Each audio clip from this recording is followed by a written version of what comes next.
ఆ మధ్య ఓ నిజ సంఘటన నేను విన్నా. ఎంత విచిత్రం, ఎంత బాధ అనిపించిందో తెలుసా? ఆ అబ్బాయి అమ్మాయి విపరీతంగా ప్రేమించుకుంటున్నారట. ఇద్దరు కాఫీ తాగుదామని కేఫ్కి వెళ్ళారు. ఈ ప్రేమ పెళ్ళిళ్ళు మీకు తెలుసు కదా, ప్రారంభంలో కళ్ళు మూసినా నువ్వే, కళ్ళు తెరిచినా నువ్వే, నువ్వు లేకపోతే నేను బతకలేను అంటాడు. పెళ్ళైన సంవత్సరం తర్వాత నువ్వు లేకపోతేనే బతికేటట్టున్నాను అంటాడు. పెళ్ళికి ముందు అంటాడు నా దేవతవే, అచ్చం దేవతలాగా కనపడుతున్నావు అంటాడు. పెళ్ళైన సంవత్సరం తర్వాత అచ్చం దెయ్యంలాగా ఉన్నావే, లూసిఫర్ కూడా నిన్ను చూసి భయపడితే అని అంటాడు. చూసారా? ముందున్న మాటల తర్వాత ఉండో దేవత అంటాడు. కళ్ళు మూసినా నీవే, తెరిచినా నీవే అంటాడు.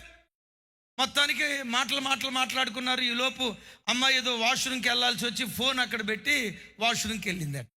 ఈ పిచ్చోడు ఆ అమ్మాయి ఫోన్ తీసుకొని, నా గర్ల్ ఫ్రెండ్ నా ఫోన్ నంబరు ఏ పేరు మీద ఫీడ్ చేసుకుంది, పేరు దగ్గర my Shahjahan, my Taj Mahal, mister perfect, my hero, my dream boy, ఏమని పేరు చేసి ఏ పేరు మీద ఫీడ్ చేసుకుందని నంబర్ డైల్ చేశాడు.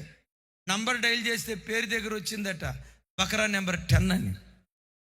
ఇది 10వ గొర్రె, ఇది కూడా గొర్రె. ఇప్పుడు 9 గొర్రెలు అయిపోయినాయి, 9 అయిపోయినాయి, ఇది 10వ గొర్రె. ఈ గొర్రె కూడా రేపో మాపో. ఎవరిని కూర్చో చెప్తే బాగా నవ్వే ఒక మాట, ఇలాంటి రోత బ్రతుకుతున్న వాళ్ళు నీ కడుపున పుట్టిన కొడుకులేమో, నీ కడుపున పుట్టిన కుమార్తెలేమో. అసలు నీవే ఆ రోత బ్రతుకుతున్నవేమో ఆలోచించు. వివాహం కాకమునుపు యోసేపులాగా పవిత్రతను కాపాడుకునే వాళ్ళు నిజంగా ఉంటారా? ఇది అసంభవమేమో అన్నట్టు. ఎస్తేరులాగా, రెబెక్కాలాగా కన్యత్వాన్ని కాపాడుకునే యవ్వన ఆడబిడ్డలు ఈ కడవరి దినాల్లో ఉంటారా? ఇది ఒక ప్రశ్నార్థకం.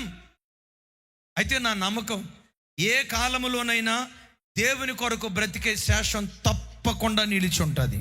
దేవుని కొరకు బ్రతికే శేషం ఏ కాలములోనైనా తప్పకుండా నిలిచి ఉంటుంది. కానీ నా ప్రార్థన ఏంటో తెలుసా?